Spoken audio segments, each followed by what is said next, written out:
Well, hello there, my studio music teacher friends. Welcome to the Beyond Measure podcast. Christina Whitlock here, your host, voice of experience, and anytime piano teacher friend. Don't you love how I've already decided we're friends? I can't help it. I think we would be friends in real life, wouldn't we? I've come to find that anyone who resonates with this show is someone I could spend some real time with in real actual life. But until we meet in person, you have me here in your ears every week. One of my favorite things to do on this show is to try and name the things that go too often unnamed in our work. And today's episode aims to do that very thing. Are you ready for it? Well, let's do this thing. You are listening to episode 233 of the Beyond Measure podcast. Do you ever have one of those weeks where you find yourself giving the same speech to every single student who comes through your studio? Every once in a while, something aligns in the universe, and it seems like every student needs to hear a version of the same thing. Well, the last few weeks have felt like that in my world. There is one specific something I find myself reminding my students of lately, and I thought maybe you would appreciate hearing it today too. I'm a little nervous about it because it feels like something I'm sure you already know. In fact, I almost pulled the plug on this entire episode because I'm not sure it's enough of a revelation. But at the end of the day, I do think it's a reminder we can all use. So I guess I'll just go for it. We're talking today about the fact that knowing something and doing something are two different things. And in the world of music, they are both really important. I think because you know this and because it's so obvious to you, I wonder if it's one of those things that you haven't verbalized to your students quite enough. Here's the thing. The bulk of my students these days are late elementary players and above. And there's something interesting that happens in that late elementary stage. Students know a lot of things at that point. They are equipped with quite a few fundamental understandings of music. We're not revealing a lot of big new information.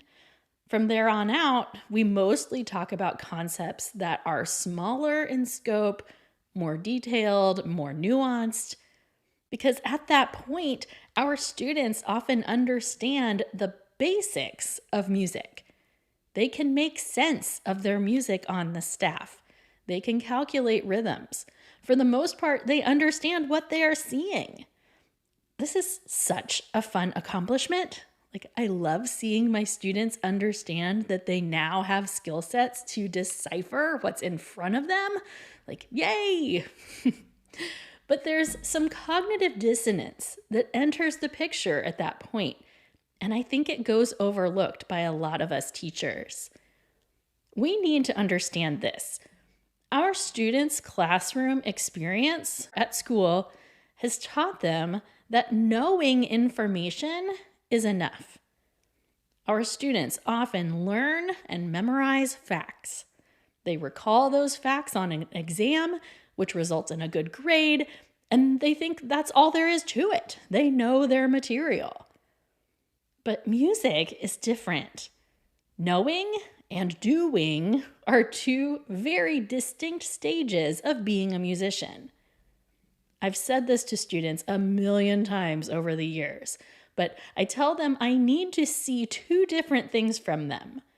First, I need to see that they can figure out the music in front of them. I need to know they can make sense of what they're seeing, that they understand whatever elements of music we're emphasizing at that point. But then, secondly, I need to know that they have figured it out, as in they've put their knowledge to work. They've put in the time. They've done the reps. They have completed it. So I need to see that they can figure it out, and I need to see that they have figured it out. Those are two different things. And the difference really boils down to the matter of knowing versus doing. I don't know about you, but my students don't struggle as much in the knowing department, but they definitely don't always hold up their end of the bargain in the doing department. Again, most of us recognize this. I'm not revealing anything new to you. But just like we talked about a few weeks ago, most of us are quick to blame the issue on lack of practice time and call it a day. Okay, Johnny, you know how to do it. Now I just need you to go home and do it. Right? Practice more and the piano world will be your oyster. Obviously, there's truth to that. But let's talk about one reason our students aren't practicing more. And hint, it's not always the soccer team's fault. I want you to put yourself in your students' shoes for a moment. Like, literally, go pull out a piece of music that is about performance level for you, something you've never played before. I'll wait.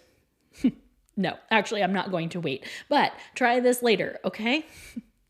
Even if you are a top-notch sight reader, there will be elements of your chosen piece that you'll probably need to work on. I mean, that's inevitable, right?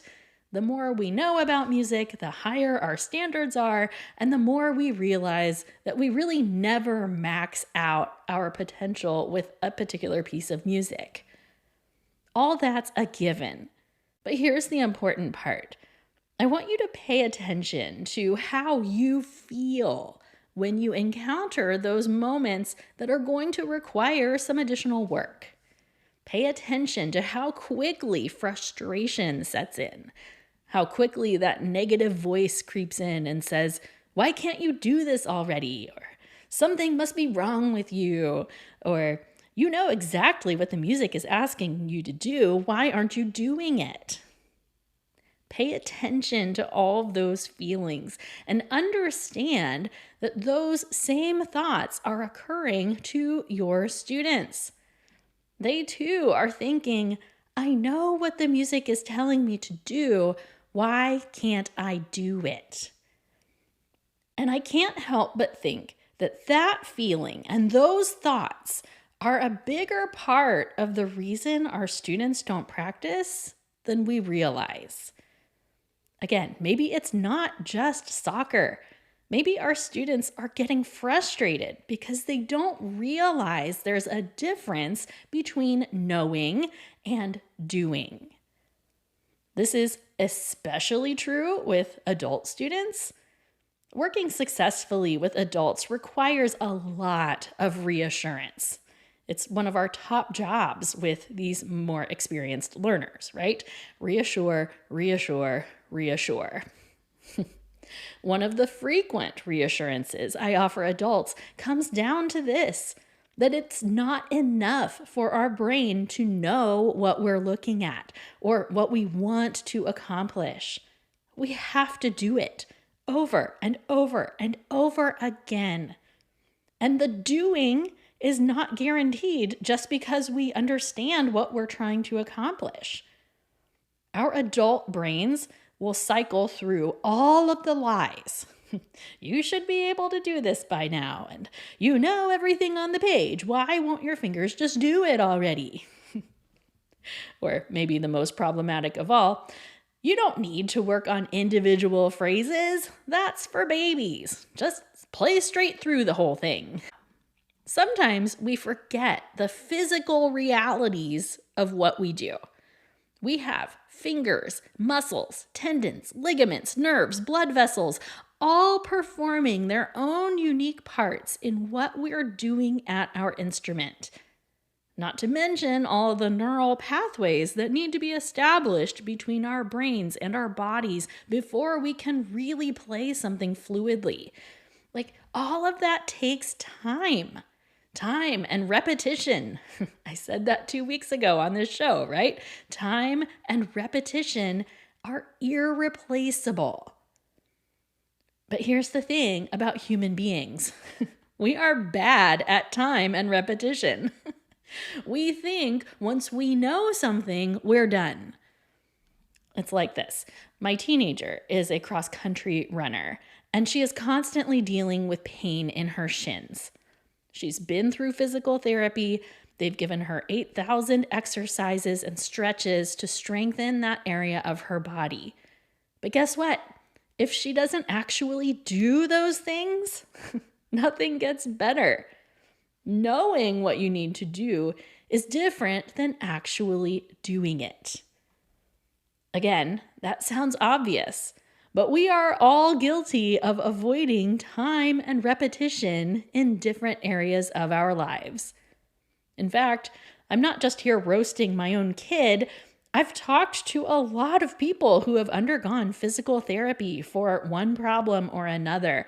And I have deduced that the vast majority of people who go through PT do not consistently put in the recommended time and repetition at home once they're done with therapy, or even during the course of their treatment.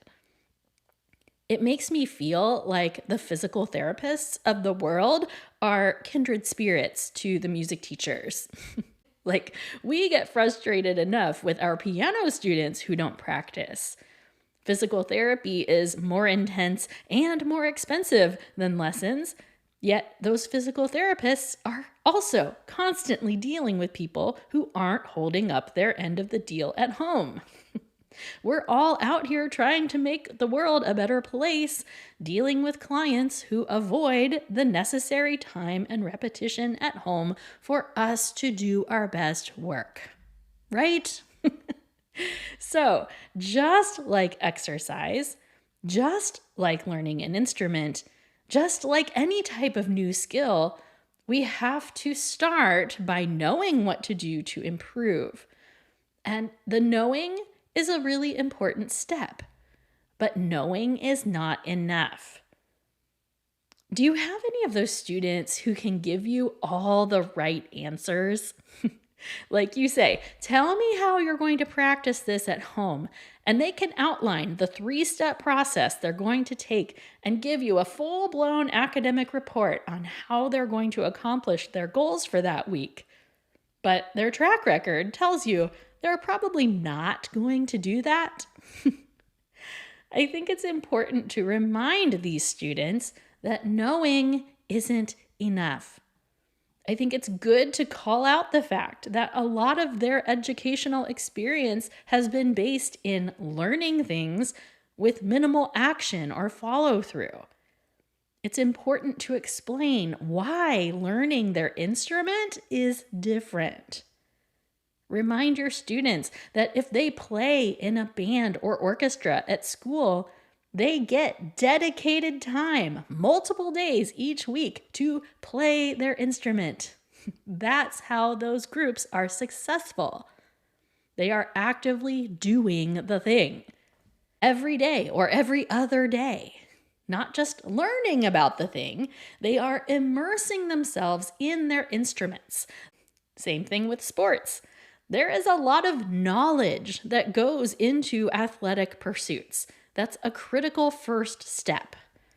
But after the knowing comes the doing. And any athlete will tell you that repetition and consistency are strong parts of the process.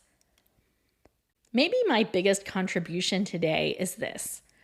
As teachers, we try our best to get inside our students' heads, right?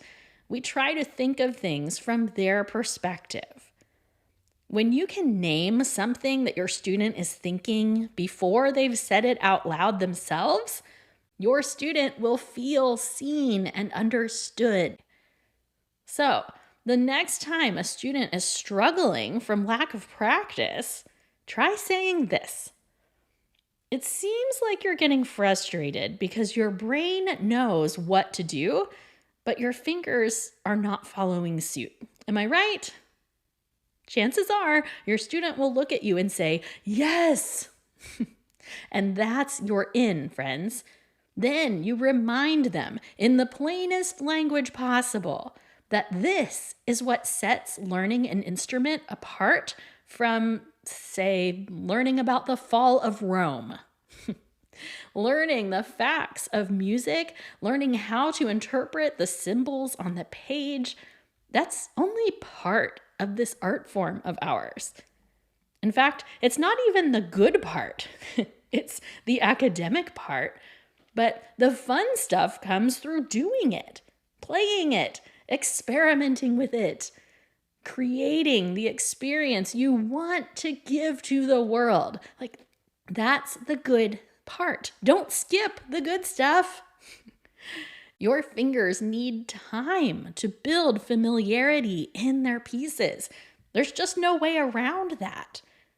But why do we think that's torturous? Why are we so reluctant to repeat something that we are doing well?